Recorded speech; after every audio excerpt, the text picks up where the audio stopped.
Hello. Right. 28th of November 2024. Chat with Matt a day late. I will start with an apology. Chat with Matt has been very irregular over this last month. I've been away. We went away in our camper van and delivered a retreat up on the Great Barrier Island. Not to be confused with the Great Barrier Reef, which is something completely different in Australia. This is an island that's off pretty much off Auckland, New Zealand's biggest city, in the entrance to the Gulf of Hauraki. Anywho's, that's where we've been. We've been cruising around up there. We drove home yesterday. I was driving most of the day. That's why I did not do chat with Matt yesterday. But here we are today. So we've got half an hour or so to chat about whatever might be interesting for you. I have 2 questions in ahead of time, and I'm very happy for anyone else to write something in as we go. So I'm going to start with Judith's question because it's a really short and sweet one, and it's an awesome one because it's quite often,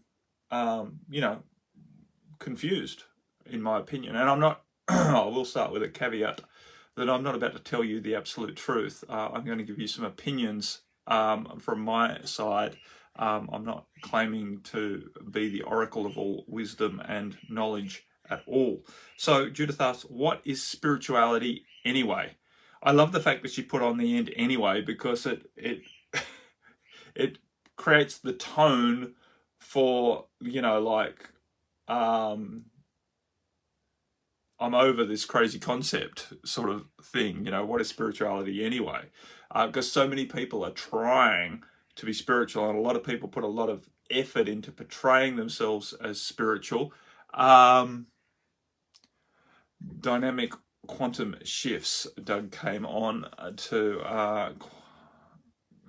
state the dynamic quantum shifts.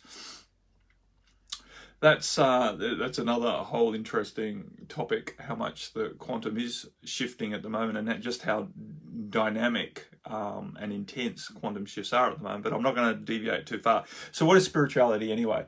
For me, spirituality is not the following of a religion or a dogma or a set of rules of any description. It is not necessarily the quest to know God, in traditional terms of what God is. Spirituality is not separate from everyday life, in my opinion. For me, spirituality is the desire, or the intent, probably a better word, the intent to allow yourself to be more connected to the spirit of who you be. Spirit is an interesting word to begin with. I'd love to just pull it up on the dictionary, but I'm not about to show you how slow I am at typing and how poor I am at using Google or any other. I'm not actually using Google on this computer. How poor I am at using any search engine. But online dictionaries are fascinating, and the difference in definitions you can get as you sort of look at different dictionaries and their origins, etc. But and etymology, the study of the origin of words and meanings, how they've evolved over time, is also quite interesting and fascinating for me. But the point is, the spirit, the Holy Spirit is seen as something very separate and something very divine. And even the word divine is a can of worms when it comes to creating connotations in people's heads of loftiness that they seem small in compared to, right? And I don't think that's healthy. For me, spirituality is nothing to be awed by. Of course, from time to time in meditative or quote-unquote spiritual practices, we use this word all the time, which for me could just be doing breathing practices. Hey Jill, and Lucy and Suan, hello, and Doug.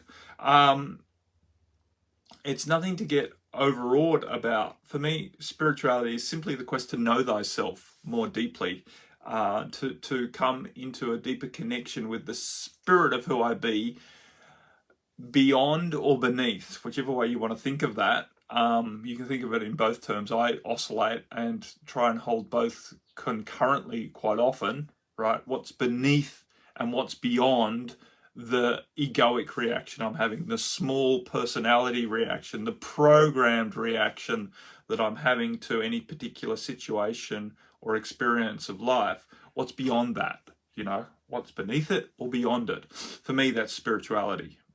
Coming to terms with something deeper than the small self without having to make it, like the angels sounding horns and the clouds parting and the light shining down and being illuminated, or, in rapture, or any other, peak experience that is quite often described or been seen in movies or read in various spiritual texts, right, which are quite often religious texts. The difference between a religion and spirituality is, for me, spirituality is a lot more free, and religion comes with rules and doctrines and at least very strong suggestions about what is right and what is wrong, the path and the distraction. For me, spirituality incorporates the distraction. For me, I think distractions are an awesome opportunity, what would be classified as a distraction, right? Awesome opportunities to come to know your spirit more deeply. For it is in becoming distracted in worldly life that we create situations and opportunities to have realizations, right? To have deeper understandings emerge, quite often spontaneously, without direct effort.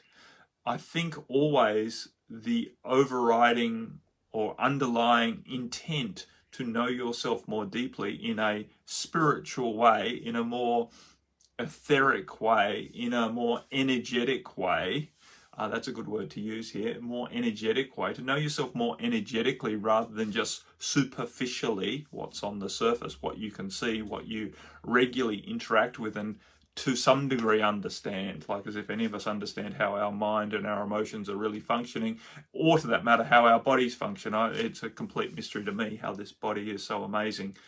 So to pretend I understand it, but it's relatively superficial because I'm habituated to understanding that if I want to pick up that pen, I can just do it, right? And it's not a great effort for this body to be able to manage that task, right? So these interactions are habitual and I just take it for granted that I have the capacity to do these amazingly dexterous things, complex things that, for me to understand how these nerves are firing and how all of this is happening is beyond, right? And the time frames it's doing it, beyond my small pea brain's intellect's ability to really grasp that concept to any degree of depth.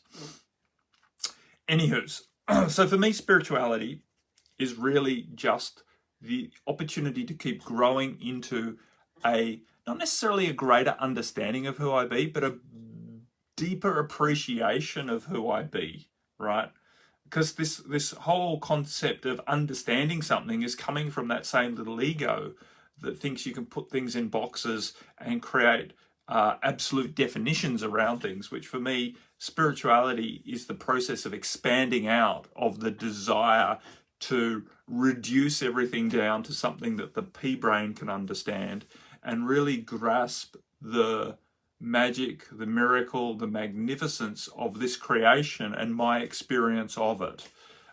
So for me, spirituality is the process of letting go of my limitations and allowing myself to engage more fully in what is available around me to experience energetically as well as physically, emotionally, and mentally. So hopefully that helps. As opposed to a religion, the religious version of spirituality, which is doing everything right so that God comes and saves you, right? So that you get somehow liberated at some point and there's an instantaneous relief from the suffering of the world, the pain of the world. I don't believe there's an instantaneous relief from the suffering and pain of the world.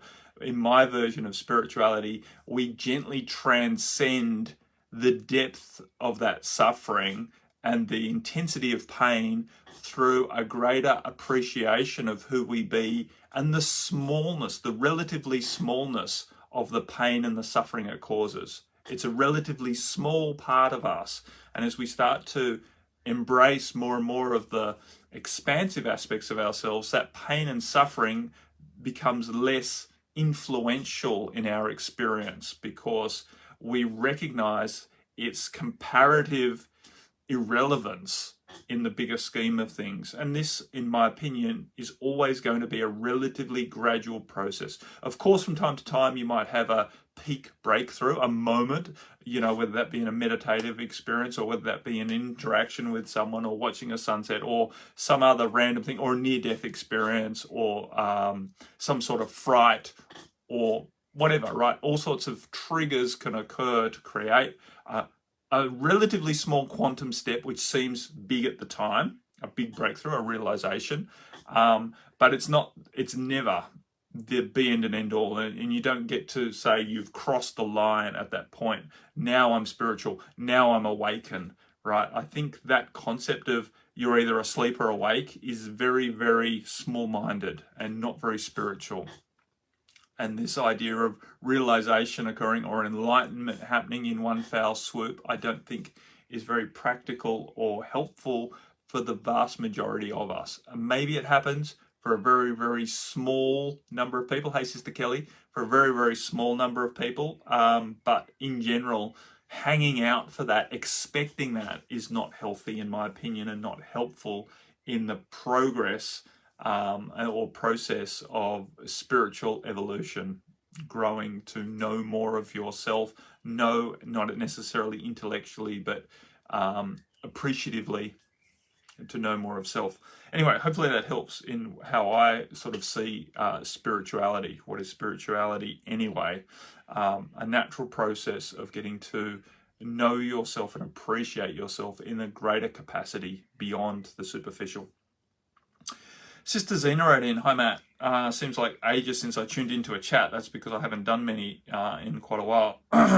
Looking forward to listening in. Been far too crazy busy. So any suggestions for centering," and I'm going to put a comma in there, "and tapping into the awareness of what's most needed for self-care would be appreciated." Yeah, I think this is a great question at this time of year, as we, it's Thanksgiving today here in New Zealand. Not that we celebrate it, but this, the last Thursday of November, and so will be so for the Americas tomorrow.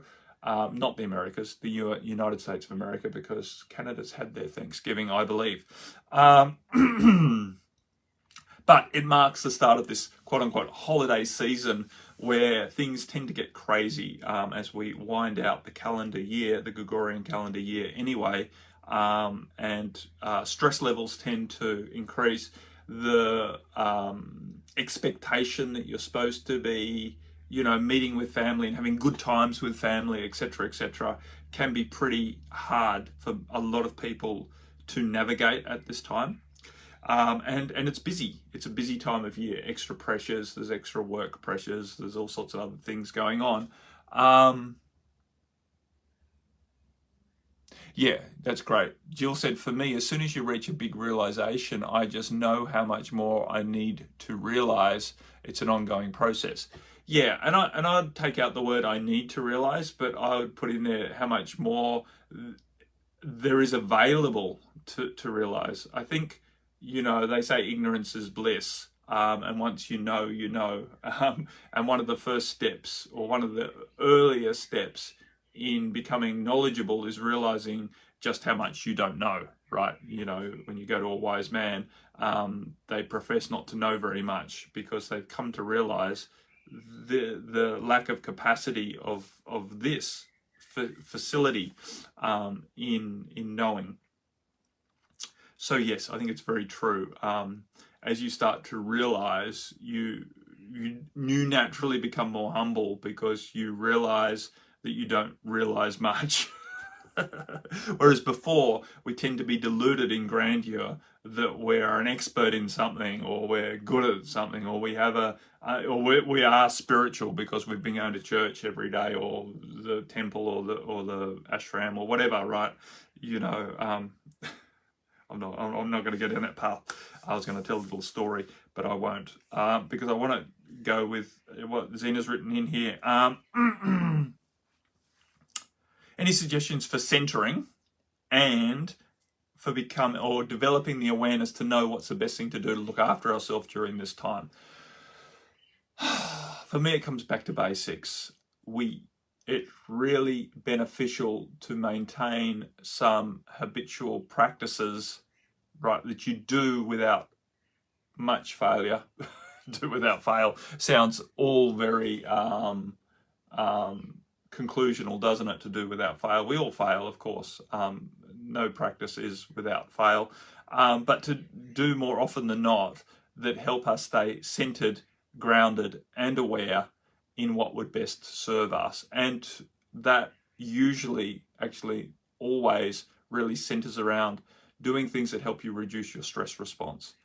The stress responses, I've talked, into the ground around this, but the stress response really is our greatest hindrance to developing spirituality, but also to functioning well in life. As soon as we start getting stressed, we start becoming reactive, and we basically react our programmed responses to various triggers. So, and that programmed response has been heavily influenced by various media, advertising, social conditioning, educations, etc., right? How you're supposed to do the world. We tend to default to that when we are stressed, and various other coping mechanisms that we've taken on. So try not to allow the stress response to take hold. And it's hard when we are, quote unquote, crazy busy, right? There's lots of demands on us, but ultimately we choose. And I know it can be a hard choice when you think that you have to, or there is a repercussion that you can't tenably risk. If I don't fulfill all these duties, I will lose my job, then I won't have any money, then I won't be able to feed myself and my family or keep myself housed, etc., right? This fear-based program around what we have to do in order to survive. A lot of the time, it's not actually the full truth. There's generally some degree of truth to it, but we tend to, again, with this reductionist mind, create simplifications in that narrative that make things very binary in the world. I have to do this or else. Tragedy, failure, a lot of pain. And so we keep creating these very oversimplified views of the world that, to some degree, make it easy for us because we don't have to. We no longer think there's even an option to look at various compromises. It's either do or die, right? Do or die, do or die, yes or no, do it or don't, succeed or fail, right? Which is very stressful. It's very stressful because quite often this narrative leads us down an alley where it simply becomes impossible to do all of the do, and it seems probable that we're going to die. We're going to fail, right? We can't do all of the do, so therefore there's going to be some die in the equation, which doesn't sound great, and it creates a lot of stress. And so we try it as hard as we can to not have the die experience. And I'm not talking about just physical death, right? I'm talking about this idea of it's either do or die, right? It's yes or no. There's no compromise in equations here. We can't. It's too much for this little brain that's already in overwhelm because it's stressed to conceive of options, pathways through and around various obstacles, and it wants to, for simplicity, to just make it yes or no. We do it or we don't, and so the idea of don't doing it is quite often very bad, and so we try to do it, even though it's pushing us further into the stress response, which makes our reactions to the world even less logical or achievable. And so it's a spiral that usually ends in some form of breakdown or burnout,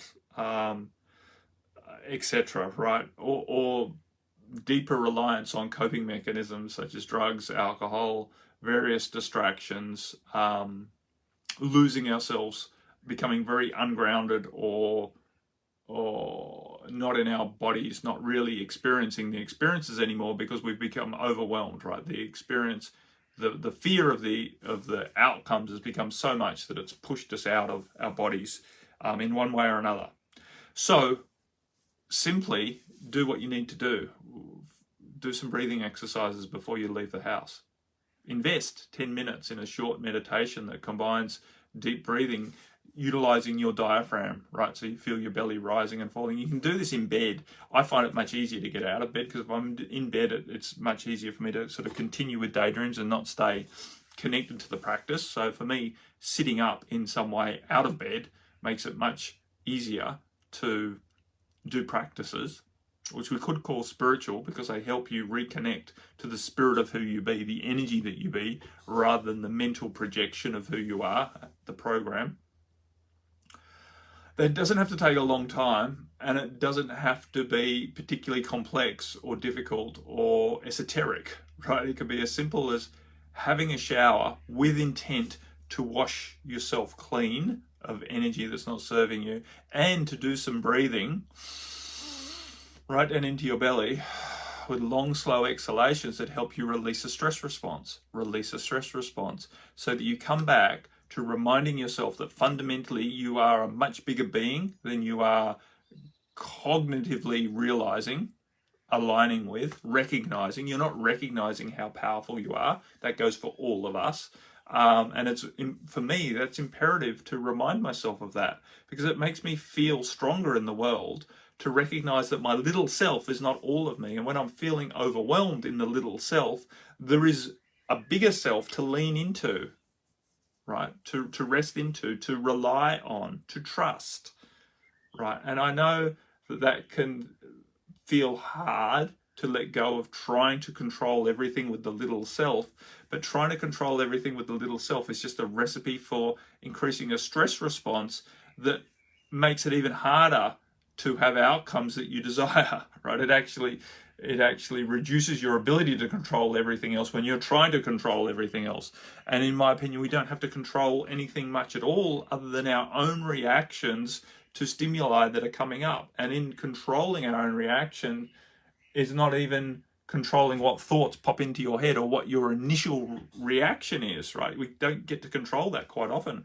An experience arises in front of us, a situation presents itself, and there is a reaction. And that's okay, as long as we have the awareness to realize that this reaction may not be our best course, and that we do have options to do something differently to what our reaction is, because this is just the reaction that's coming from a programmed state and not necessarily our intuitive response to this opportunity that's in front of us, opportunity that seems like a threat to a certain part of ourselves. So to maintain that awareness takes practice, and practice requires practice, right? That's why they call it a practice. You don't get good at playing the piano if you don't practice. Practice involves spending time sitting in front of the piano doing shit that is generally boring, practicing, getting your finger work right by practicing various exercises. And it's the same with living life. If you want to be good, quote unquote, if you want to become successful at living life on your terms, you have to practice it. And that involves doing boring shit, like spending 10 minutes in the morning breathing deeply, even though you think you have better things to do, the more important things to do.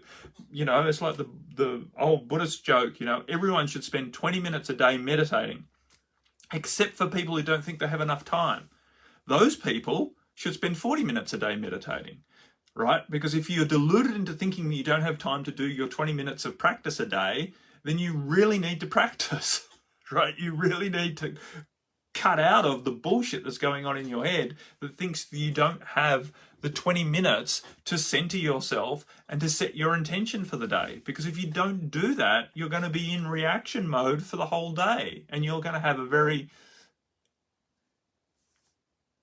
whatever we want to call it, day, unproductive in terms of spiritual growth, in terms of living life to the fullest, a very unproductive day. You might get a bunch of shit done, ticked off your list, and maybe you use that 20 minutes to get something else ticked off a list. But did you really live through that experience, or were you just the robot ticking shit off your list? Doing. You weren't a human being, you were a human doing. We're not here to be human doings.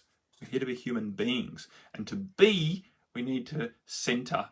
And we need to relax to a certain degree so that we can experience the beingness that's happening through us. We can experience the situations and the opportunities and the situations that are arising. Because if you're just doing your way through life as a reactive expression of a program that you have running, a program that of course has been updated many times from childhood to now through various inputs, media inputs, advertising inputs, social inputs, religious inputs, spousal or relationship inputs, right? Jill says, I call it respecting myself. Yeah, exactly. It is respecting yourself to carve out some time to do the practices that help you maintain the awareness of what's most needed for self-care. This is the primary self-care requirement, to prioritize doing some breathing, some meditation, some exercise maybe. It doesn't matter what you do so much, it's the intention with which you're doing it. Some people can achieve it by swimming laps in the pool. Some people can achieve it by going for a walk on the beach with the dog. Some people can achieve it by having a shower with intention. Some of us sit and meditate and breathe. I don't care what you do, it's the intention that you're doing it with, and the ability to create the outcome that's important, right? To reduce your stress response, to reduce the stress hormones in your bloodstream, and to reduce your nervous system alarm level, so that you remember once again that you are fundamentally safe and there is not nearly as much threat as certain parts of your brain might be telling you. And therefore you can maintain awareness as to what is the appropriate response to situations that are arising, rather than just simply react to them habitually based on what's been programmed in there. So yeah, I don't know if that was the suggestions that you were expecting, Zena. I know it's pretty boring to keep coming back to fundamentals, but that's where it is for me. Another thing that you can do, I was going to pick up my phone, but I'm talking to it, is set the timer on your phone so that it beeps, every hour, or maybe every 2 hours, or maybe every half an hour, depending on your situations and what you're capable of during the day. It beeps, the timer beeps, and you stop at that moment and you close your eyes and you just take 2 deep breaths, 2 nice deep full breaths, and you remind yourself of who you are and what's important to you, and that you are fundamentally safe. It takes about 30 seconds, say, to take 2 deep breaths with that intent. So if you do it every hour during your normal day, say you do it 12 times for 30 seconds, you've used 6 minutes of your day. But in these 1 hour increments, you head off any escalation of your stress response. And I know firsthand, like I used to do this while I was still working as a builder. And there's times where you think, I don't have time to stop and take 2 deep breaths. You don't have the 30 seconds. You can't invest 30 seconds out of your hour for yourself. But it's bullshit, right? You can. And the more that you do it, the more that you recognize that it's really, really beneficial. So that's a little tip that I found very useful in developing connection to myself.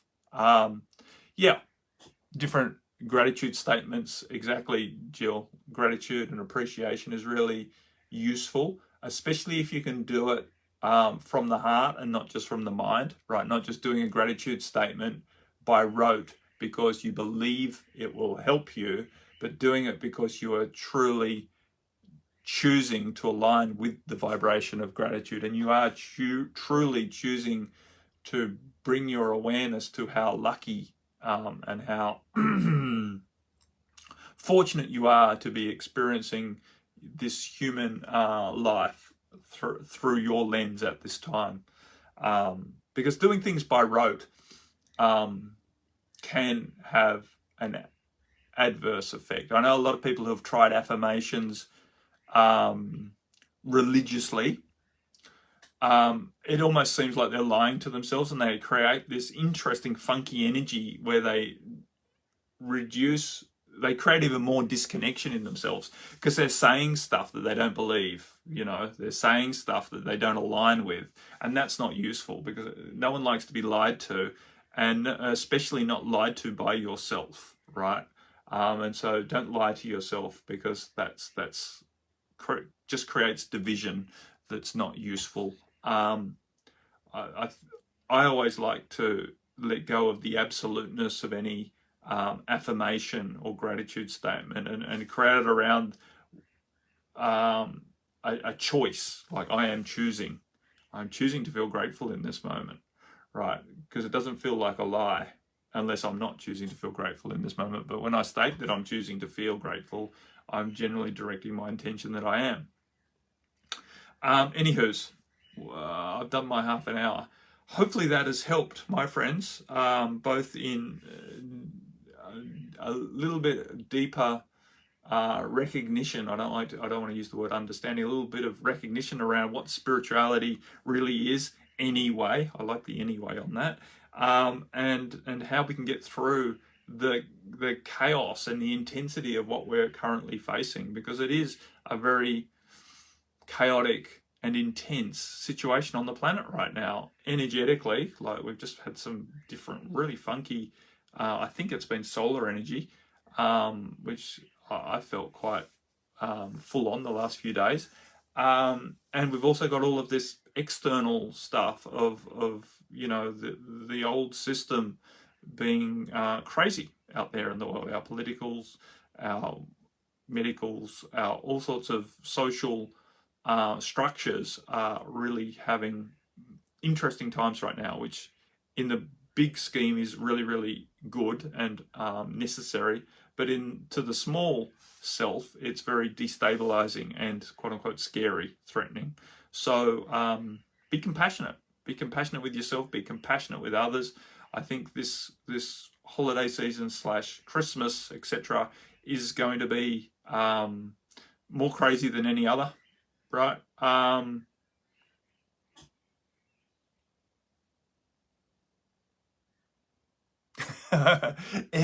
M Rose said, one of my mantras is, I like boats.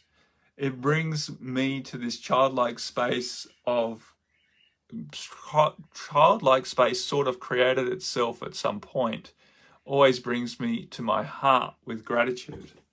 Yeah, that's interesting. I love that. I love a statement that brings out a childlike experience, and I think that's true when you recognize and state a simplistic desire or like.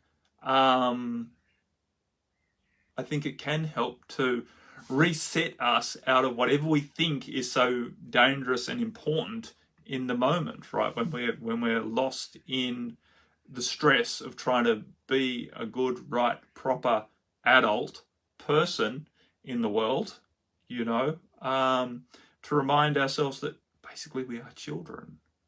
We are this curious little soul desiring to have experiences on the planet, and recognizing that I like boats, or I like trees, or I like butterflies, or I like to swim with dolphins, is useful in breaking the spell of importance and contraction and stress around trying to get our tax done on time, or something similar, or trying to please our boss, or trying to get a whole heap of other shit right and done and ticked off, so that then we think that we can relax. We always put our relaxation, we always put our happiness on the other side of an insurmountable list of tasks that need to be complete before we earn the right to take a breath and enjoy actually being on the planet.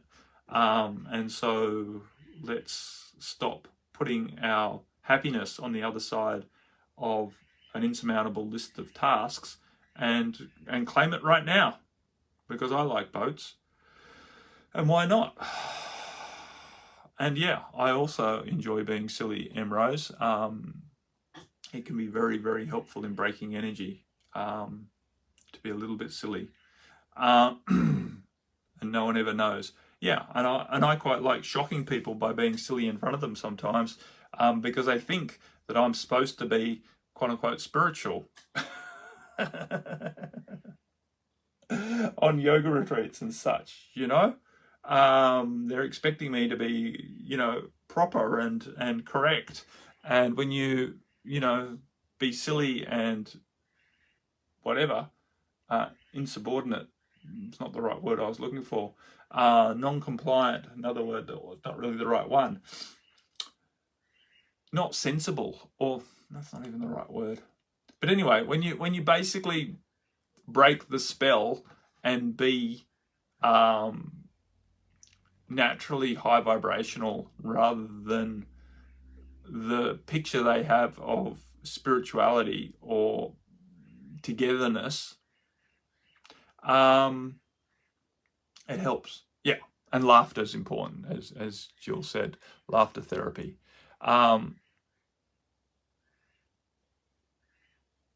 Exactly. Em said, I'm notoriously silly sometimes, pisses people off. I'm noticing they so want me to be serious, but I rarely act that way. Yeah, it's, you know, serious is overrated. Being an adult is overrated. It's a program by the industrialists to keep us working hard, right? To keep us producing and consuming, running the treadmill. And it's been made very, very right and very proper and very important that we're all serious. But it's BS. It's completely counter spiritual. It's completely counter joy. It's completely counter the true living life, right? It's supposed to be fun. And you go to any person who's spiritual, you know, I've been through India visiting gurus and stuff, they're all very childlike, all of them without fail, very childlike most of the time. And even when they're stern to someone because someone needs a bit of a slap to wake up, they turn around in the next moment and are completely childlike to the next person. They play roles, but a lot of the time they're playing a role that is very childlike. You know, the Dalai Lama as well, laughing and giggling. This is their nature, because they have got to a stage of spiritual recognition, realization, that this life is a joke. At least the modern portrayal of what we're supposed to achieve in life is a joke, right? This climbing the ladder and the importance of success is literally a cosmic joke. And so when you realize that,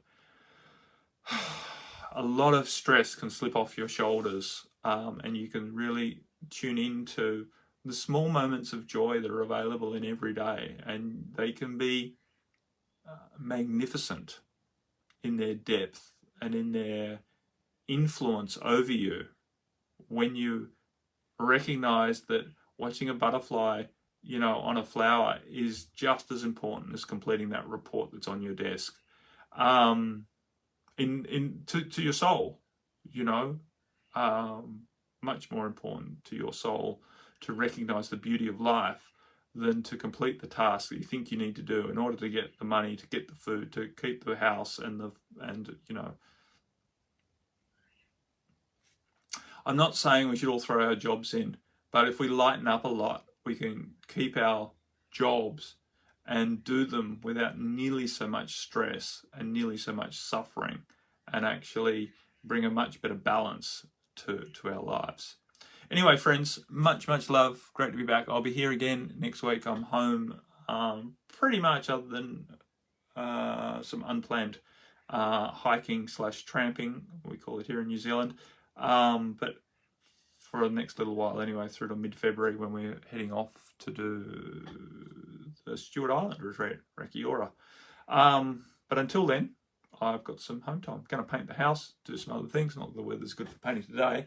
We've got to clean the van out today. But life goes on, and it doesn't need to be a chore, and it doesn't need to be serious, and there's nothing really to get right. I'm trying to still decide what my job should be. Find joy, number one job, and reduce stress. And if you can relieve someone else's stress, that's a great job to have as well. Anyways, much love. I will speak to you soon. Bye for now.